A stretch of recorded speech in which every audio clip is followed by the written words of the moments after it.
Olá, tudo bem? Para essa questão, nós temos ali uma situação com 3 prismas, né? Esses prismas vão estar dispostos de forma diferente, associados com placas de mesmo material desse prisma, que a gente pode simplesmente falar vidro, para simplificar mesmo a nossa análise, tá? A gente tem aqui um raio de luz que ele está vindo horizontalmente, sem nenhuma inclinação, né? Completamente horizontal. Ele incide no prisma, vai refratar aqui dentro do prisma e vai sair, né, desviado com um ângulo de θ0. Daí depois aqui a gente vai ter uma associação com dióptros, digamos assim, né, que são essas placas de faces paralelas entre si, que elas vão estar dispostas junto com o prisma para que o raio também interfira nelas. Então a gente vai ter que começar a analisar o raio depois de passar nessas placas, tá bem? Então assim, ó, se esse raio de luz, né, chegar aqui com o mesmo ângulo que ele chegou aqui no A, então a gente vai poder afirmar, né, que o ângulo que ele vai refratar lá do outro lado é o mesmo, porque o processo dentro do prisma continua o mesmo. Então, para a gente só interessa o ângulo que ele chega fazendo aqui. O ângulo de incidência desse raio em relação ao prisma tem que ser o mesmo para todo mundo, tá? Ou a gente pode entender ali que ele vai ter que fazer, né, sempre horizontal, assim, ó, sempre tá horizontal, porque aqui ele tá horizontal, né? A gente pode ver pelo desenho.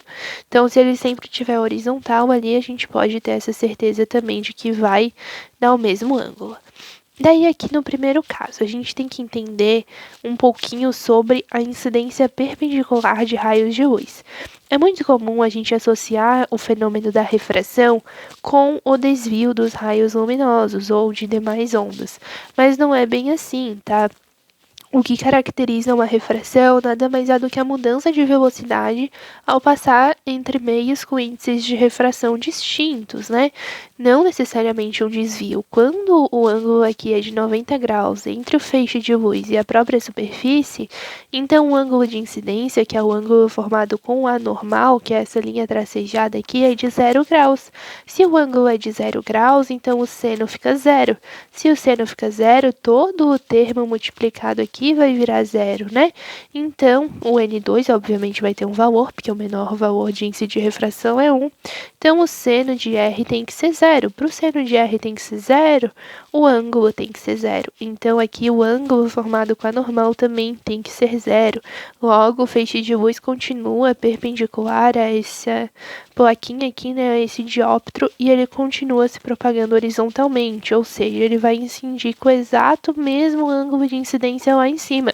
Se ele vai ter o exato mesmo ângulo de incidência para e com esse prisma, né? Então ele vai ter o mesmo processo aqui dentro e vai refratar com o mesmo ângulo. A gente tem que entender assim, não se ater muito ao que vai acontecer aqui dentro do prisma, tá? Que depende de várias condições, depende do ângulo do prisma, do índice de refração, de tanta coisa que não vale a pena se estressar com isso, né? Você pega uma questão assim e entenda que o prisma é o mesmo, então se o raio de luz incidir com o mesmo ângulo, vai ser o mesmo processo e vai refratar igualmente. Então, o que a gente precisa analisar é como ele incide aqui. No caso, né, como ele não vai sofrer nenhum desvio, ele apenas vai mudar a velocidade aqui dentro desse meio, mas vai continuar se propagando de forma retilínea e horizontal aqui, não vai ter nada demais. Aí aqui no prisma C, eu até dei uma aumentada ali para a gente entender o que vai acontecer exatamente dentro dessa plaquinha, né? Para que a gente possa entender esses ângulos.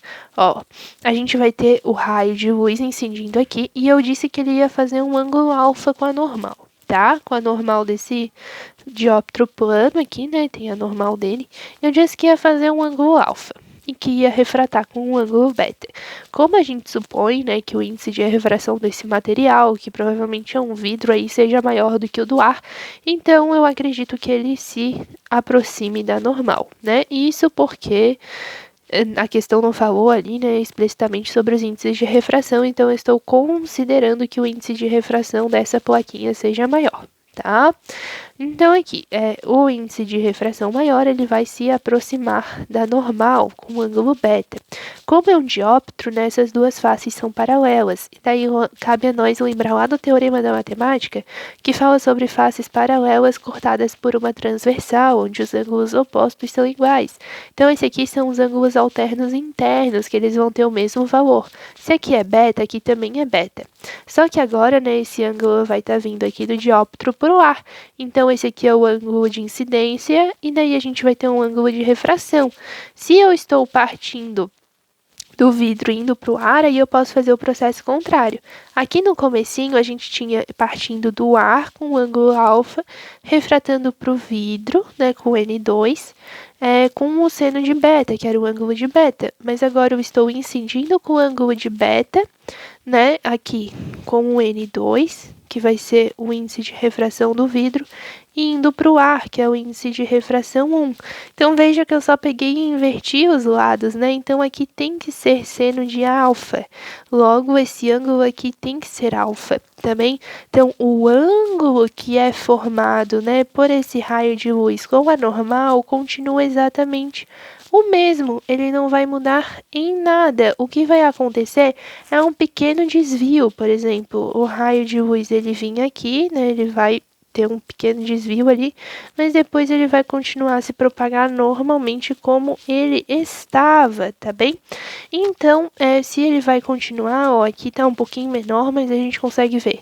Vai vir, vai ter um pequeno desvio aqui, né, na sua direção dentro do prisma, mas logo vai desviar novamente com tudo que ele desviou aqui antes, né? O ângulo alfa que ele perdeu aqui, ele vai ganhar aqui, e ele vai continuar se propagando em linha reta, né? Vai incidir aqui horizontalmente da mesma forma, como o processo aqui continua o mesmo, o ângulo de refração é o mesmo.